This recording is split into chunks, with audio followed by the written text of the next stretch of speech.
સુપ્રભાત, good morning. કેમ છો બધા? મજામાં ને? ફરી આપણે મળ્યા આજના લેક્ચરમાં. આપણે જોઈ રહ્યા હતા ચેપ્ટર 12 કલિકાલ સર્વજ્ઞ હેમચંદ્રાચાર્ય. આપણે જોયું હતું કે ભાઈ કલિકાલ સર્વજ્ઞ છે, હેમચંદ્રાચાર્યને આ બિરુદ કઈ રીતે મળ્યું હતું કે એમણે જુદી જુદી વિદ્યાશાખાઓમાં છે એ નિપુણતા પ્રાપ્ત કરી હતી. પોતાની કૃતિઓ દ્વારા એમણે અલગ અલગ વિદ્યાશાખાઓમાં પોતાનું પ્રદાન નોંધાવ્યું હતું. એટલે જ્ઞાનની જે વિશાળતા અને વિશાળ સમૃદ્ધિને કારણે એમને આ પ્રસ્તુત બિરુદ છે એ પ્રાપ્ત થયું હતું.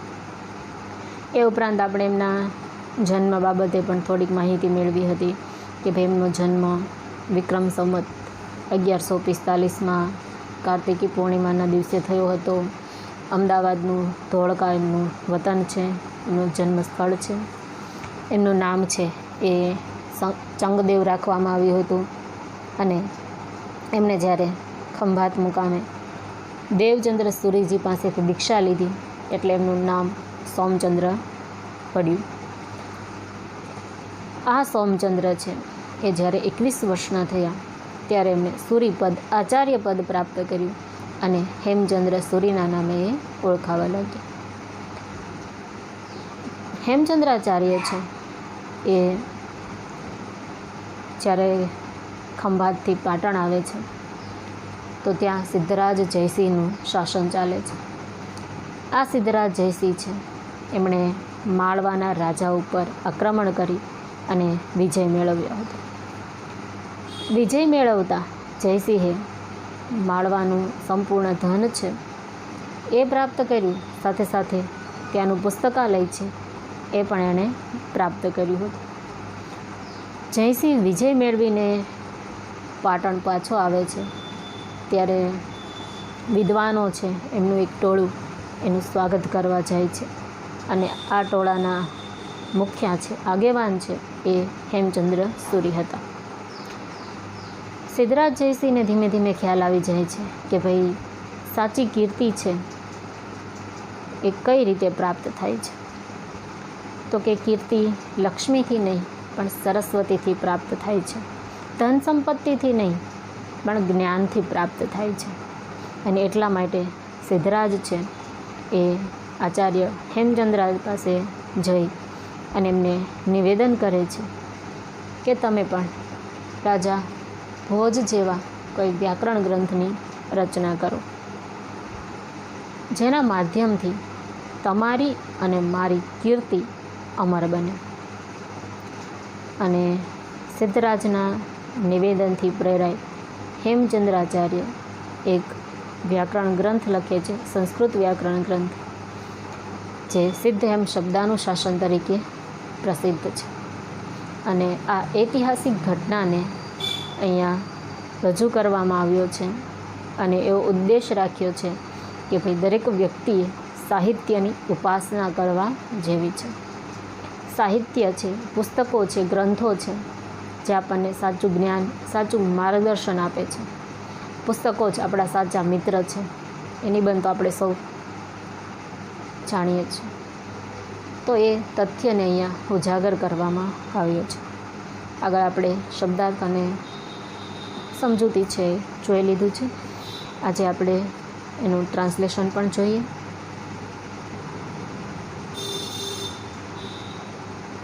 First paragraph.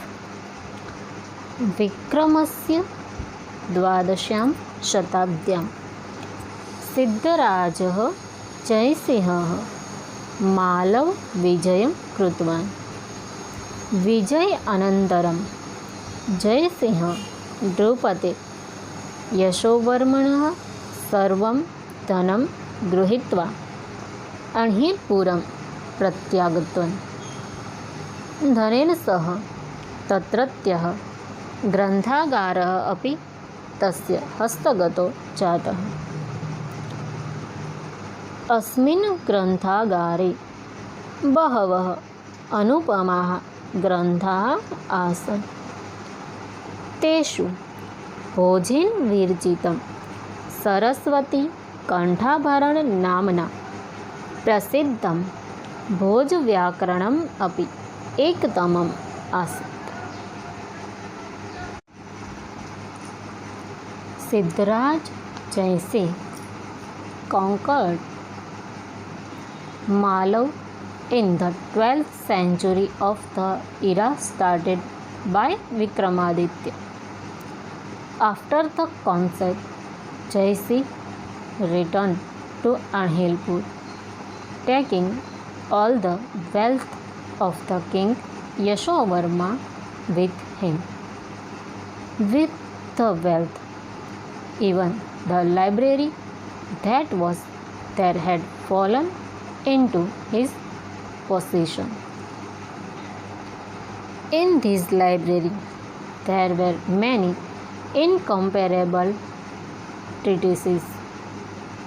Among them, one was also Bhoj-Vyakaran, famous by the name Saraswati Kanthabharanam, composed by King Bhoj. Vikramaditya એ ભારતના ખૂબ મહાન એવા રાજા થઈ ગયા. આ વિક્રમાદિત્યએ પોતાના નામ પરથી વિક્રમ સંવત શરૂ કર્યું હતું, ઈસવીસન શરૂ કર્યું હતું. તો એ વિક્રમ રાજાની 12મી સદી, એ 12મી સદીમાં સિદ્ધરાજ જયસિંહે માળવાના રાજા ઉપર આક્રમણ કર્યું અને એમાં વિજય મેળવી જયસિંહ છે એણે યશોવર્મા, જેના ઉપર એણે વિજય મેળવ્યો હતો, જે રાજાને હરાવ્યો હતો, એ રાજાનું બધું ધન છે એ લઈ અને સિદ્ધરાજ છે એ પોતાના રાજ્યમાં અણહિલપુર પાટણમાં પાછો આવે છે. ધન મેળવ્યું, ધનની સાથે સાથે એણે ત્યાંનો ગ્રંથાગાર અથવા તો પુસ્તકાલય એટલે કે લાઇબ્રેરી એ પણ પોતાના હાથમાં લઈ લીધું. આ જે ગ્રંથાલય હતું, જે ગ્રંથ ભંડાર હતો, એમાં અપ્રતિમ એટલે કે જેની કોઈ સાથે સરખામણી ન કરી શકાય એવા અજોડ ગ્રંથો હતા.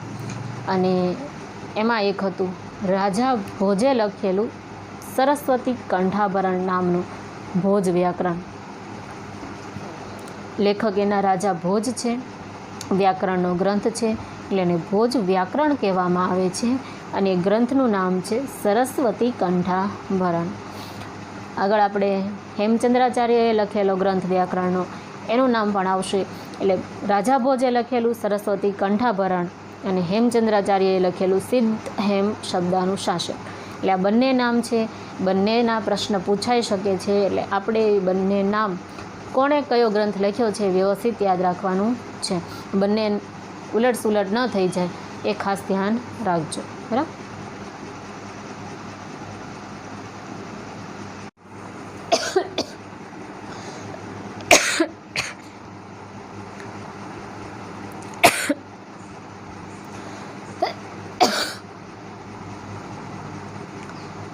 Second paragraph. एकदा सिद्धराजः विचारपथम् आरूढः सः अचिन्तयत् मालवविजयेन अहं धनस्य स्वामित्वं प्राप्तवान्. तस्य ग्रन्थागारः अपि मया प्राप्तः. परन्तु भोजव्याकरणेन भोजस्य यादृशी कीर्ति वर्तते तादृशी कीर्ति मया न प्राप्ता. अतः एतादृशं किम् अपि करणीयम् येन मदीया कीर्तिः अपि तादृशी भवेत् यादृशी भोजस्य अस्ति. Once Siddharaj started thinking. He thought, I secured the ownership of the wealth by conquering Malav. I also got their library, but the king of fame that Bhoj got by Bhoj Vyakaranam has not been won by me. So I should do something like it by which my fame will also be like that of Bhoj.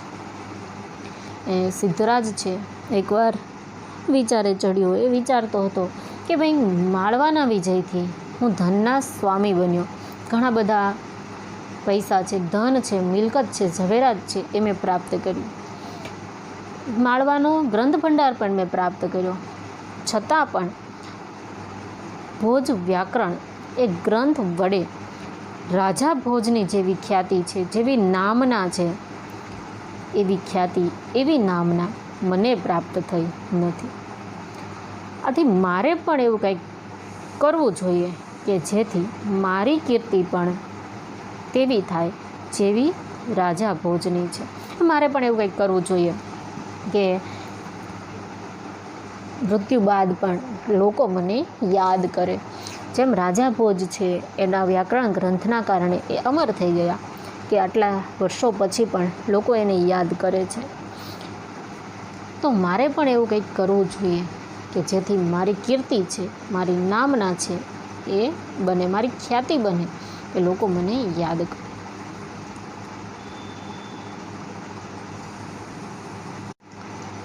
આગળનો paragraph. એવમ વિચાર્ય સહ જૈન મુનિમ આચાર્યમ હેમચંદ્રમ પ્રાપ્તવાન નિવેદિતવાન ચ અયિ આચાર્યવર્યાઃ ભવન્તો ભોજવ્યાકરણ સદૃશમ વ્યાકરણમ વિરચયन्तु N ભવતામ મમ ચ કીર્તિઃ અમરા ભવેત ઇતિ.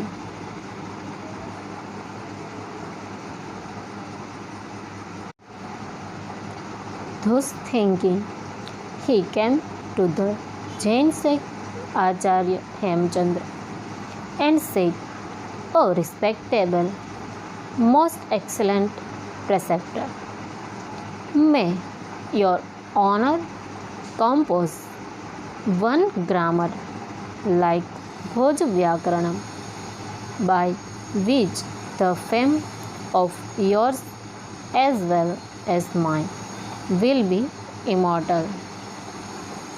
એટલે આવી રીતે સિદ્ધરાજ વિચારે છે કે ભાઈ રાજા ભોજની કીર્તિ છે, ખ્યાતિ છે, એક ભોજ વ્યાકરણ ગ્રંથથી આટલી બધી છે, તો મારે પણ એના જેવી ખ્યાતિ છે એ પ્રાપ્ત કરવી જોઈએ અને એના માટે મારે કંઈક કરવું જોઈએ. આમ ઘણો બધો વિચાર કર્યા પછી એ જૈન મુનિ એવા આચાર્ય હેમચંદ્ર પાસે જાય છે અને એમને નિવેદન કરે છે, પ્રસ્તાવ કરે છે કે હે આચાર્ય, તમે પણ એવા કોઈ વ્યાકરણ ગ્રંથની રચના કરો જે ભોજ વ્યાકરણ જેવું હોય. જેમ ભોજ વ્યાકરણથી રાજા ભોજની કીર્તિ થઈ છે, એમ તમારા ગ્રંથને કારણે તમારી કીર્તિ અમર બને અને સાથે મારી પણ. એટલે તમે પણ આવા કોઈક અદ્ભુત કહી શકાય, કોઈક વિશિષ્ટ કહી શકાય એવા વ્યાકરણ ગ્રંથની રચના કરો. એ પ્રકારે હેમચંદ્રાચાર્યને રાજા જયસિંહ છે એ નિવેદન કરે છે.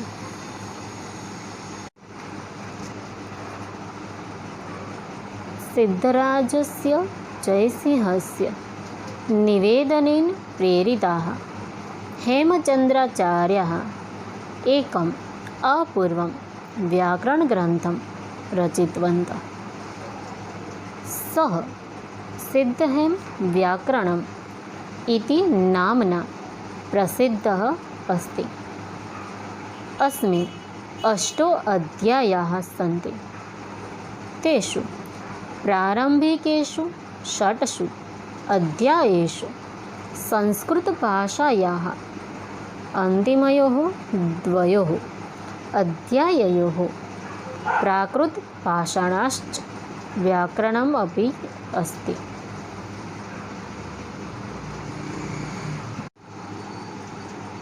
Promoted by the request of Siddharaj Jaisingh, Hemchandracharya composed a unique work of grammar. The treatise is famous by the name Siddhahem Vyakaranam. In this, there are 8 chapters. Among them, in the first 6 chapters, there is the grammar of Sanskrit language, and in the last 2 chapters, there is the grammar of Prakrit languages also. એટલે સિદ્ધરાજ જયસિંહ છે એમણે હેમચંદ્રાચાર્યને નિવેદન કર્યું. એટલે હેમચંદ્રાચાર્ય છે એ નિવેદનને સ્વીકારી અને એનાથી પ્રેરણા લઈ અને એક અપૂર્વ, પહેલાં ક્યારેય ન હોય એવા વ્યાકરણ ગ્રંથની રચના કરે છે, જે સિદ્ધહેમ વ્યાકરણ નામથી પ્રસિદ્ધ છે. એટલે આ ગ્રંથને એમણે પોતાનું અને રાજાનું નામ છે એ આપ્યું. આ ગ્રંથ જે છે સિદ્ધહેમ વ્યાકરણ, એમાં કુલ 8 અધ્યાય છે, 8 ચેપ્ટર છે, જેના શરૂઆતના 1 થી 6 પ્રકરણ, 1 થી 6 અધ્યાય છે તેમાં સંસ્કૃત ભાષાનું વ્યાકરણ છે, અને જે છેલ્લા 2 અધ્યાય છે એમાં પ્રાકૃત ભાષાનું વ્યાકરણ છે. આપણે શબ્દાર્થ વાત કરી હતી કે ભાઈ પાલી ને માગધી ને પ્રાકૃત ને એવી જુદી જુદી ભાષાઓ છે, તો એ ભાષાઓનો એ સમય ઉપયોગ થતો હશે. ખાસ કરીને સંસ્કૃત બાદ ગુજરાતી અને સંસ્કૃતને મળતી આવે એવી પ્રાકૃત ભાષાનો ઉપયોગ છે એ થતો હતો એવું જૈન ગ્રંથોના આધારે જોવા મળે છે. સાથે સાથે પાલી ભાષાનો પણ ઉપયોગ છે એ થતો હશે એવું ઘણા બધા ગ્રંથો છે, સારનાથનો સ્તંભ છે, એ બધાના આધારે ખ્યાલ આવે છે. એટલે હેમચંદ્રાચાર્યએ પણ સંસ્કૃત અને પ્રાકૃત બંને ભાષાના વ્યાકરણને ભેગા કરી અને આ વ્યાકરણ ગ્રંથ છે એની રચના કરી હતી.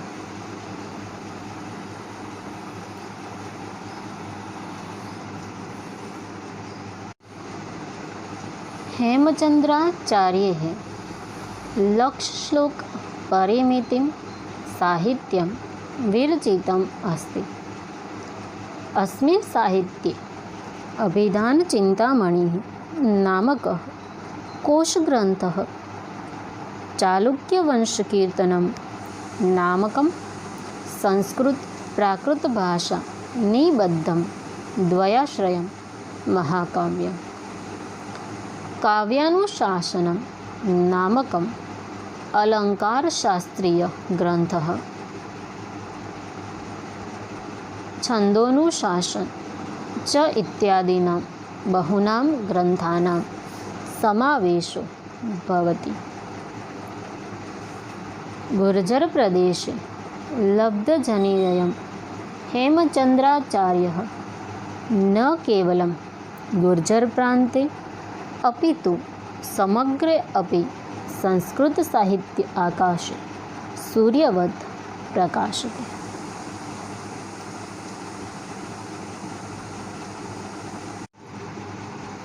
Literature consisting of 1,00,000 shloks has been composed by Acharya Hemchandra. In this literature, a dictionary named Abhidhan Chintamani, an epic poem composed in Sanskrit and Prakrit, having twofold aspects: grammatical examples on one hand and developing the plot of story on the other hand, called Chalukya Vansha Kirtanam, a book on poetics named Kavyanushashanam, and Chandonushashanam, a work on prosody, are included. This Hemchandracharya, born in the region of Gujarat, continues to shine very brightly like the sun, not only in Gujarat but also in the sky of the whole Sanskrit literature. તો કે હેમચંદ્રાચાર્ય છે એમણે ઘણા બધા અલગ અલગ ગ્રંથો સાહિત્યની રચના કરી છે કે જે બધા ભેગા મળી અને એની સંખ્યા છે 1,00,000 શ્લોકની થાય છે. આ ગ્રંથોમાં મુખ્ય એવા કહી શકાય તો એક છે અભિધાન ચિંતામણી, જે કોશ ગ્રંથ છે એટલે કે ડિક્શનરી છે કે જેમાં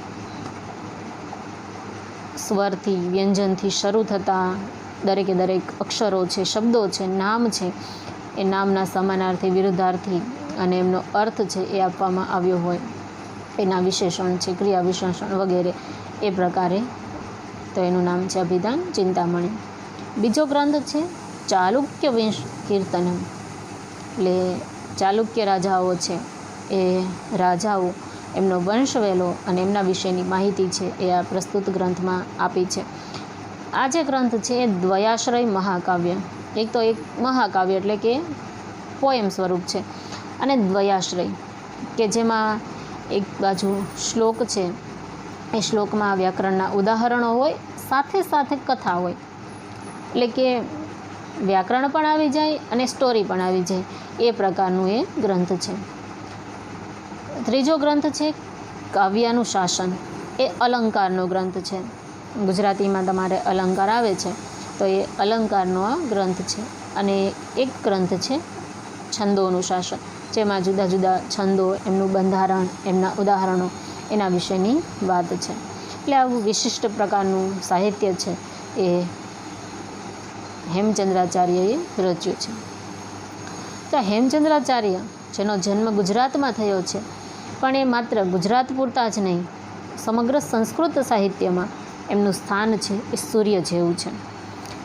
જેમ આકાશમાં, બ્રહ્માંડમાં સૂર્ય છે એ પ્રકાશિત થઈ અને બધાને તેજસ્વી બનાવે છે, બધાને પ્રકાશિત બનાવે છે, એ જ પ્રકારે હેમચંદ્રાચાર્ય છે એ પણ સંસ્કૃત સાહિત્યના આકાશમાં સૂર્યની જેમ ચમકે છે. એનું સ્થાન એટલું મહત્ત્વનું છે. જન્મ ભલે ગુજરાતમાં થયો, પણ સંપૂર્ણ જે સંસ્કૃત સાહિત્ય છે, ગુજરાતનું હોય, ભારતનું હોય કે વિશ્વનું હોય, તો એ દરેકમાં હેમચંદ્રાચાર્યનું સ્થાન છે એ મોખરાનું દર્શાવ્યું છે. તો અહીંયા આપણે આ ચેપ્ટર 12 છે એ પૂર્ણ થાય છે. આગળ મેં કહ્યું હતું એ પ્રમાણે MCQ છે, ટેક્સ્ટમાં ટીક કરવાના છે. સંસ્કૃત ક્વેશ્ચન આન્સર છે એ તમે ફેરબુકમાં લખી કાઢ્યા હશે. ઇંગ્લિશ ક્વેશ્ચન આન્સર પણ લખી કાઢ્યા હશે, બાકી હોય તો લખી કાઢજો. એમાં જે ક્વેશ્ચન છે શબ્દરૂપનો પરિચય, તો આપણે હવે વિભક્તિ પૂર્ણ થઈ ગઈ છે એટલે તમને આવડે છે. તો વિભક્તિમાંથી પ્રત્યય જોઈ અને ટેબલ છે વ્યાકરણ બુકમાં લખી કાઢજો, ગ્રામરની ફેરમાં, એકદમ આસાન છે. ત્યારબાદનો પ્રશ્ન હતો કે સેન્ટેન્સ આપણને આપેલા છે, એ સેન્ટેન્સ આપણે સંસ્કૃતમાં ટ્રાન્સલેટ કરવાના છે. તો હવે ભાષાંતર કમ્પ્લીટ થઈ ગયું છે એટલે તમે કમ્પ્લીટ કરી કાઢજો. આ પાઠમાંથી આપણને શોર્ટ નોટ છે એ પૂછાય છે હેમચંદ્રાચાર્ય વિશે અથવા જયસિંહ વિશે કે ભોજ વ્યાકરણ વિશે. તો એમાં 2-4 શબ્દો એટલે કે સેન્ટેન્સ નાના નાના લખવાના, એક નાનકડો પેરેગ્રાફ લખવાનો હોય, 2 માર્ક્સમાં પૂછાય છે. આગળ આપણે બધી શોર્ટ નોટ સાથે જોઈશું, તે છતાં તમે એકવાર તમારી રીતે તૈયાર કરજો. તો અહીંયા આપણે આ ચેપ્ટર અહીં પૂર્ણ કરીએ છીએ. આગળ મળીશું નવા ચેપ્ટર સાથે. Bye bye.